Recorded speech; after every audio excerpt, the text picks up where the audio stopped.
I got started looking into autonomous mowing with turf care about 4 years ago. It's been really exciting the entire way. It's been really fun to be at the forefront of where golf is going in Canada and to really just help innovate the entire industry. The main benefits we've achieved so far with autonomous mowers would be an increase in savings and a reduced costs through labor, diesels, and oils.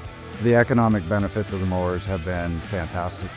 We brought the robots into the golf course to look after the roughs, the fairways, tees and collars, as well as do all the range picking and mowing around the clubhouse.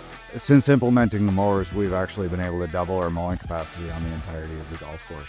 The robots work every single night. They do work throughout some of the parts of the day, and I mean, the greatest part about it is they're reliable and they do show up for work every day and they don't complain no matter what the weather is, so it's very easy. The robots have really helped with our green initiatives on the property by reducing the emissions and eliminating the risk of contamination all over the golf course. The maintenance staff have been very excited to be a part of this whole transition, and they've been very excited to learn and adapt to everything that's going on and work with the robots.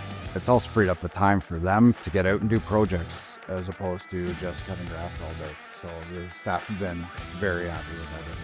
I went with Turf Care because for me it was a no-brainer as far as going to a company that's always provided us with the ultimate support. They've always been there to help every step of the way, the sales teams, the service, the parts department. And the reality is I knew that taking on a new endeavor, they would have our back and support us from start to finish.